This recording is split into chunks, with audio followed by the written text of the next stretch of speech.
my name's Margaret Stewart. I'm from the Springs Foundation in Bath, that's the United Kingdom, and we work with water, but from the point of view of actually working with water as opposed to trying to just control and own water. And I came to the conference here because I was invited, and it's been extremely educational for all sorts of reasons. There have been many presentations. Some have been very interesting, some were rather boring, some were very long, some were short and concise.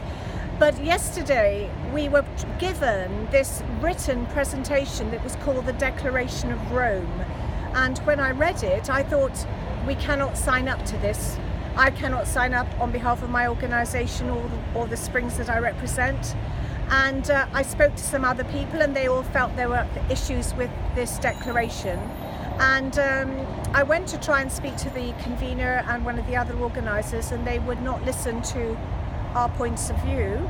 And then I felt a little bit, wow, this is not kind of what I was hoping for from this conference. I was hoping it really was going to be transparent, where we could all work together and actually learn from each other and cooperate in the true spirit of water to find a solution, because solution comes from the root word for water, to solve the problems and to work in a way that would be enhancing around the globe and enhancing for our beautiful planet that is God-given to us to look after.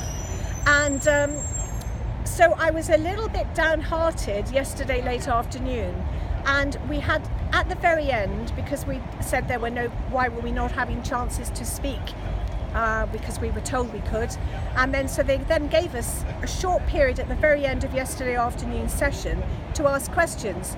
And then, as if a spring opened up in the room, Paul from the Lebanon stood up and just poured forth and spoke, and it was like a light and a beautiful cascade of wonderful, clean, pure water filled the room.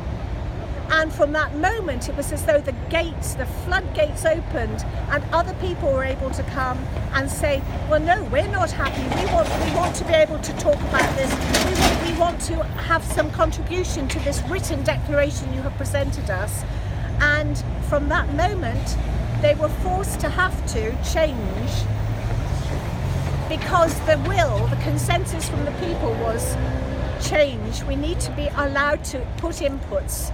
And there was some resistance to that, but we worked through it, and then we made some contributions, and I believe the document is now not being called the Declaration of Rome, it's being called something else, but we have to make sure that they have taken the changes.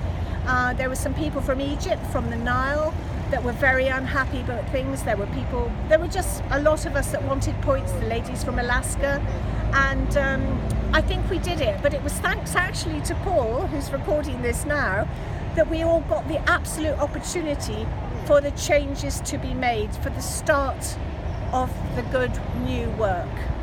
Thank you.